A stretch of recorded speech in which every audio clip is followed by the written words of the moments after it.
آپ کا جو 4 مہینے میں جو غلطیاں ہوئی ہیں، جس ریزرو کم ہوئے ہیں وہ نہیں ہوتے. آج اگر ہم 8-9 بلین پہ کھڑے ہوتے تو ظاہر ہے کہ وہ فرق ہوتا. میں سمجھتا ہوں کہ تھوڑا ریونیو جو ہے ہمارا وہ بھی زیادہ ہوتا، تو یہ ریونیو جو 170 ارب روپے کا جو بل لے کر آئے ہیں شاید اس کی ضرورت نہ ہوتی. لیکن بہرحال جو فنڈامنٹل آئی ایم ایف کی بات تھی کہ آپ کرنسی کو انٹرفیئر نہ کریں، آپ بجلی اور گیس کے ایکچوئل کاسٹ جو ہے آپ کی کم از کم وہ پاس آن کرنے کی کوشش کریں. وہ آئی ایم ایف کی بات جو تھی وہ ماننی پڑی ہے، اور پہلے بھی ماننی تھی اور اب مانی تو تھی. اچھا ڈاکٹر صاحب یہ بتائیے گا کہ یہ ابھی بھی مگر کہا جا رہا ہے کہ تاخیر ہے، آئی ایم ایف کے ساتھ وقت لگے گا، ہو سکتا ہے مارچ کا مہینہ ہو جائے اگریمنٹ فائنل ہوتے ہوئے. تو سر اب کیا رہ گیا ہے جو ابھی بھی جس کے اوپر امپلیمنٹیشن کرنی ہے؟ ایک آبویسلی انٹرسٹ ریٹ کا ذکر ہو رہا ہے، دوسرا کہا جا رہا ہے کہ اسحاق ڈار صاحب جو یو اے ای کے ممالک ہیں ادھر گئے ہیں ملاقات کے لیے، وہاں سے وہ جو یا ایکسٹرنل فنڈنگ ہے یا جو کچھ اسٹیٹ اونڈ انٹرپرائزز کی فروخت کا ذکر ہو رہا ہے، یہ چیزیں فائنلائز کرنے گئے ہیں. Sir what is the delay now? مطلب جہاں تک میں جانتا ہوں اب اسٹاف لیول اگریمنٹ انشاءاللہ ہو جائے گا چند دنوں میں. فنڈ سے ساری چیزیں طے ہو چکی ہیں، اور جیسے ہی اسٹاف لیول اگریمنٹ ہو جائے گا تو پھر ہم انشاءاللہ تعالیٰ ود ان 3 ویکس اور منتھ آف دیٹ انشاءاللہ تعالیٰ پیسے مل جائیں گے پاکستان کو. 1 مہینہ تو یہاں سے کم از کم لگے گا، اسٹاف لیول اگریمنٹ کو بھی 1 ہفتہ لگ جائے گا. لیکن میرے خیال سے میجر چیزیں ہو گئی ہیں. اسٹاف لیول اگریمنٹ کے بعد آپ کو پیسے دکھانے ہوتے ہیں کہ آپ کے پاس ایکسٹرنل فائنینسنگ ہے. اس کے لیے ہو سکتا ہے کہ ان کی بات کرنی ہو، لیکن وہ مطلب کبھی کبھی آپ کو یہ کہ یو اے ای، سعودی عرب، قطر وغیرہ کے ممالک سے کچھ ڈپازٹس چاہیے ہوتے ہیں، لونز چاہیے ہوتے ہیں، سرمایہ کاری کے وعدے چاہیے ہوتے ہیں. وہ پہلے آ چکے تھے، لیکن جب ہم نے ایسی پالیسیز اختیار کی تو وہ پیچھے ہٹ گئے تھے. تو شاید اس کو رینیو ہونا پڑے، مجھے نہیں پتا اس کا. سر تو کیا جو یہ لوگ گفتگو کر رہے ہیں کہ ابھی انٹرسٹ ریٹ کو بڑھانا پڑے گا، یہ آپ کے خیال میں شرط نہیں ہے آئی ایم ایف کی؟ کیونکہ ابھی بہت سے لوگ اس کا ذکر کر رہے ہیں. جی آئی ایم ناٹ پریوی کہ آئی ایم ایف کی شرائط کیا ہے، مجھے نہیں ایگزیکٹلی پتا ہے کہ آئی ایم ایف کی شرط کیا ہے. لیکن اس میں کیونکہ یہاں پہ ایک مہنگائی بہت بڑھ گئی ہے اور انفلیشن جو ہے وہ مطلب بہت زیادہ ہے کمپیئر ٹو شرح سود. تو اس میں کوئی بہت زیادہ حیرت کن بات نہیں ہوگی اگر آئی ایم ایف نے یہ بھی شرط رکھی ہو کہ شرح سود بھی بڑھائی جائے. ویسے آئی ایم ایف وہ مانیٹری پالیسی کمیٹی کے اوپر چھوڑ دیتا ہے، لیکن کیونکہ اسٹیٹ بینک نے پچھلے 2 مہینے میں آئی ایم ایف سے غلط بیانی بھی کری ہے، اور اسٹیٹ بینک جو ہے وہ ایک دم وزارت خزانہ کے کی ایما پہ چلا ہے، اس کی مرضی پہ چلا ہے، تو شاید اب اتنا ٹرسٹ ڈیفیسٹ ہو گیا ہے کہ شاید وہ پہلے انٹرسٹ ریٹ بڑھوائیں گے اور پھر شاید آگے بڑھیں.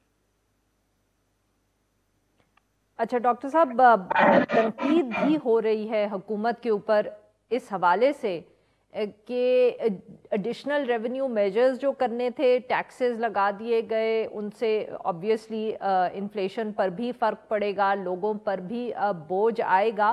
مگر جیسے ایگریکلچر ٹیکس ہو یا ٹریڈرز کے اوپر ٹیکس ہو، آپ نے بھی اس کی کوشش کی تھی، یا اپنے جو خرچے کم کر سکتی تھی حکومت، اس طرح کا کوئی اقدام نظر نہیں آیا. Do you think sir that's a valid criticism? I think to the extent کہ ٹریڈرز کا ٹیکس ہے، I think that's a very valid criticism. کہ اگر 30 لاکھ دکاندار ہوں اس ملک میں اور صرف 22,000 اس میں سے دیتے ہوں، 22 لاکھ دکاندار ہوں اس ملک میں اور صرف 30,000 اس میں سے ٹیکس دیتے ہوں، تو ان کے اوپر ٹیکس لگانا چاہیے. آئی تھنک یہ ویلڈ کرٹیسزم ہے.